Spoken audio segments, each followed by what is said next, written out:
All right, Connor, the year 2020 was marked by something besides COVID 19. Yes, many things. So, what specifically are you thinking about? I'm referring to the very serious conversations about race relations in the United States, but also the impact of those conversations globally. Yes, absolutely. And at the risk of, you know, being political on a science podcast, it's something that we probably should talk about. Absolutely. Scientific organizations came into this conversation and started taking a hard look at themselves, or let me say, of ourselves, because the representation is rather scandalous. When I fully realized that as we struggle with issues of diversity and inclusion and representation in the sciences, that all too often those on the margins are left out of those discussions. And all too often they do not have access to information or to mentors and role models. All too often they're not aware of opportunities that might exist, or that there's a space for them to step in and move towards their potential, but also a safe space for them to create part of the future. And so who's this? This is Dr. Joan Reede. She has a lot more to say and offers an inspiring story that really matters on this episode of Discovery Matters.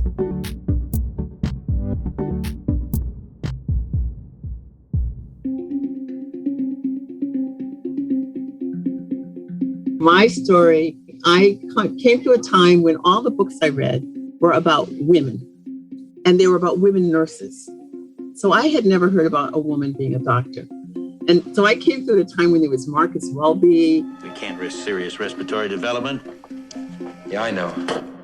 And then Casey. Dr. Casey, I'll be down as soon as I can. Dr. Kildare. The elusive Dr. Kildare. And all these people I was seeing on television. And I said, they look like they're in charge. And I think I should be in charge. This is 7th grade. So I said, I want to be a doctor. This is 7th grade. Knew nothing about this, but I knew I should be in charge. Never occurred to me that they were white. Never occurred to me that they were men. They were just in charge, and that's what I should be. This didn't come out of, there were doctors all around me. It didn't come out of knowledge. I'd say part of it came out of knowing myself and believing in myself, and coming from a family of amazing women who taught me that my life should be around this idea of purpose and finding something where I could make a difference with my life, and that anything I wanted was possible. So it never occurred to me I couldn't do it. It never occurred to me that I shouldn't do it. I was very lucky with that. And these were women that it wasn't because they had doctorates. My mother got her college degree the year I graduated from medical school. And my grandmother only went to middle school. And my grandmother was raised by her grandmother, who had been born a slave. So these were strong women who were able to instill in me, not because they had the education, but they had life education and understood the power of education. Wow, that's quite an origin story. I loved it. You know, as she was growing up, not limiting herself by the prejudice of others. I mean, that's marvelous. You don't hear that often. It is great. But unfortunately, later in life, her story is a little bit different. You know, I get lots of people sort of saying, you know, would you be interested in going to this position for dean or president or these other kinds of things?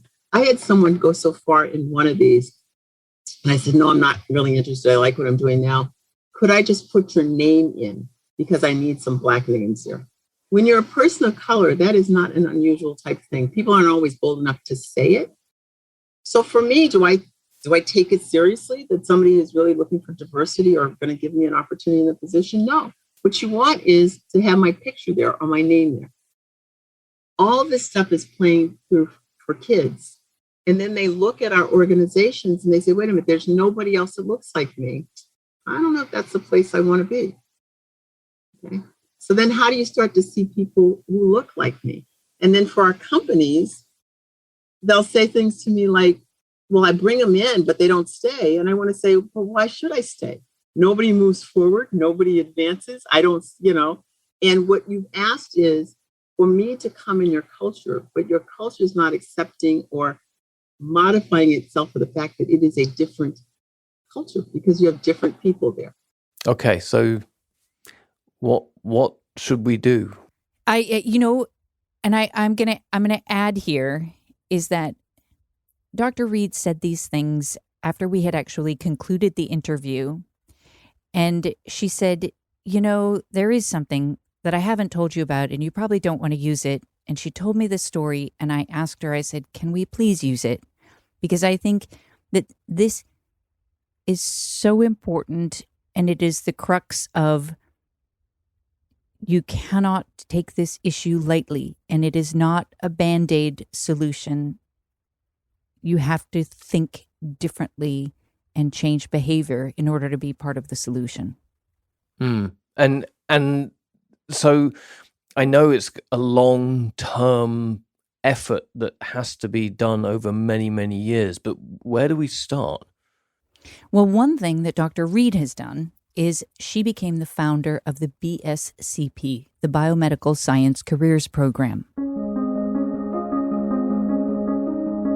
Even in this creation of BSCP, I remember the first people at Harvard, and they said that's Joan's fantasy.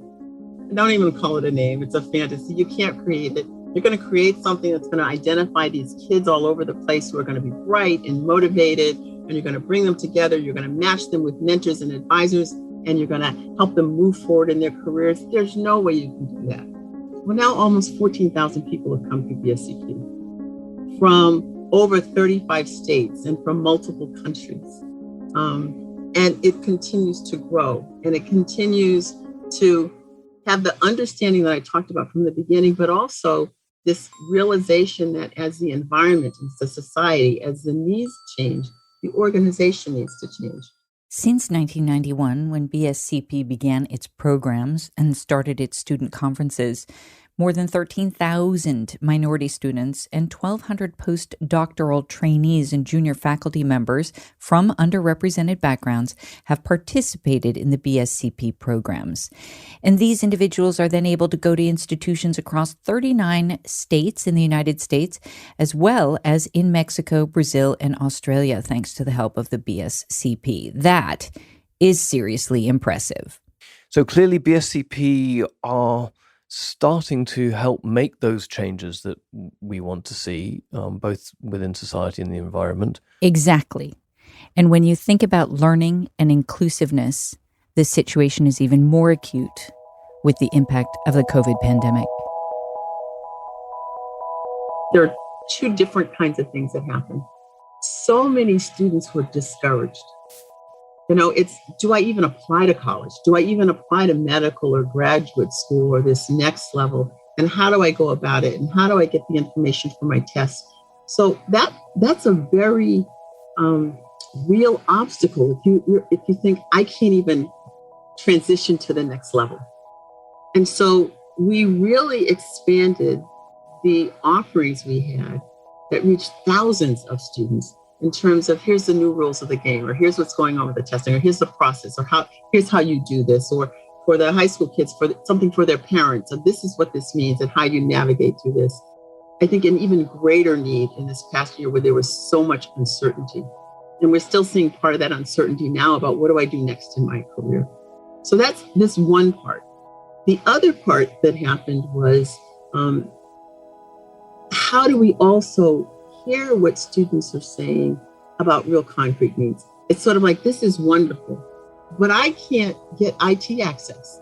I don't have a computer to even join your Zoom, or my computer is so old, I can't even use the tools that we have today. And so with that, established a COVID fund, a very different kind of COVID fund that says, let's help you with where you are. I can't pay your tuition, but I can make it so that you can still function during this period of time. But BSCP has always been about how do we respond to the needs of the students in the here and now. So what can we all do as just basically decent human beings and as privileged people? And yes, from like positions, let's be frank, of incredible privilege that we have. How do we use that privilege to really make a difference? I mean, supporting the BSCP, absolutely. But personally, what else should I be thinking about and my peers? Dr. Reede had some fantastic advice for leaders. So from everything from applying to college and being told by guidance counselor, nobody from our town, nobody from our school, nobody like you has ever gone, don't apply, you can't get in. But I told you about what I call the ladies. And for the ladies, it's if that's what you want to do, you apply and that's where you go. So for me, it's always been about if I work hard, no gifts, if I work hard and I use the gifts that I have been given, okay, I can go for anything. And that's what was brought forward. So in this day where this student says to me, I didn't know that there could be Black female doctors, I'm thinking about it. I didn't know either, but it never occurred to me that it couldn't happen. Okay. And so what I was able to bring to this is the wisdom of the ladies, right? This understanding that I belong, which so many children do not understand that they belong in the space that they want to be in. So that barrier is removed, that it's hard work, but it's also opportunity. That sometimes when you don't know or you fail, it's because others have had the privilege of knowing or understanding or having connections that you haven't had. That doesn't make you less. It just means give me those connections and opportunities, and I too will succeed. It's also understanding that I had this unique point in time where I could use the connections that I had. I could work with others and in collaboration with others to create something new and different and have opportunity. That's how BSCP was born.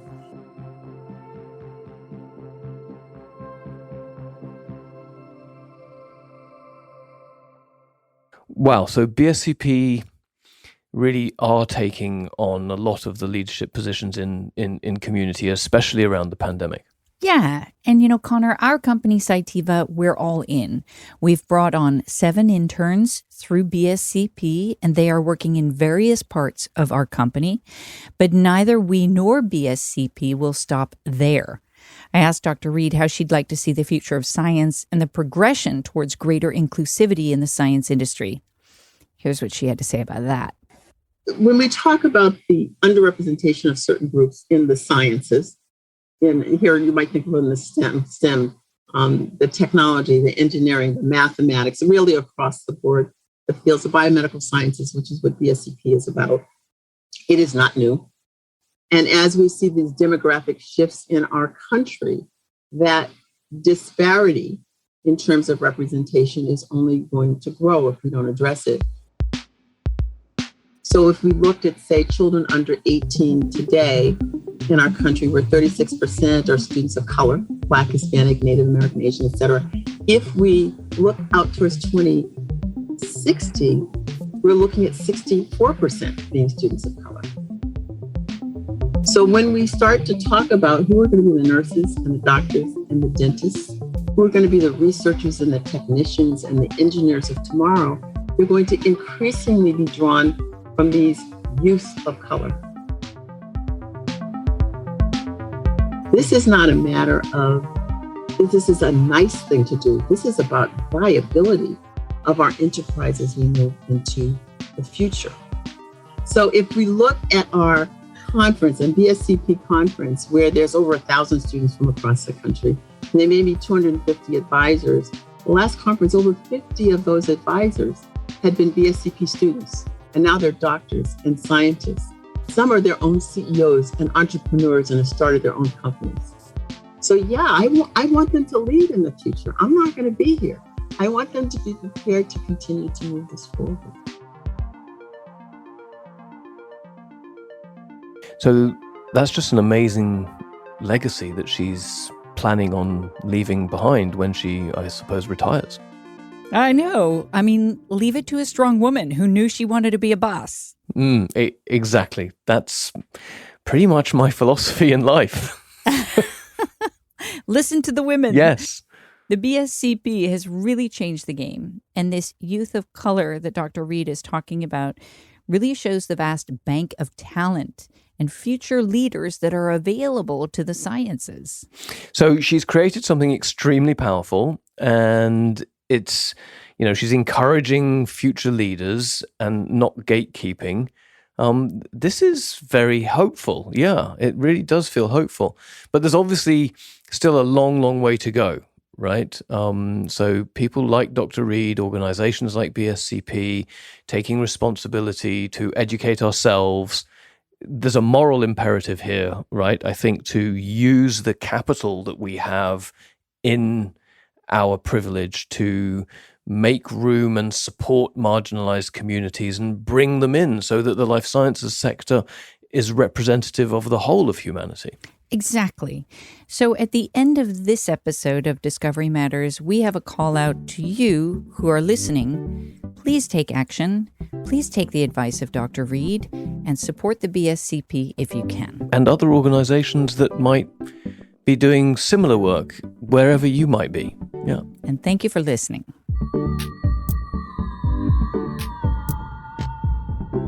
Discovery Matters was produced this time by Bethany Grace Armitt Brewster, our very own podcast planning intern. Music by Thomas Henley. And finally, thank you to Dr. Joan Reede for helping us understand the amazing work that the BSCP is doing and teaching us about what we can do to help drive diversity within the life sciences. Now, a little after credits story, Connor. During my interview with Dr. Reede, we have a puppy at home. Yeah. I had to interrupt the interview and say, "Excuse me, Dr. Reede, I have to go stop my dog from eating toilet paper." Oh, that is awesome. And she waited patiently, and then I came back to the interview, and just at the very end, I heard this sound in the background of her camera, and she said, "So you had your dog.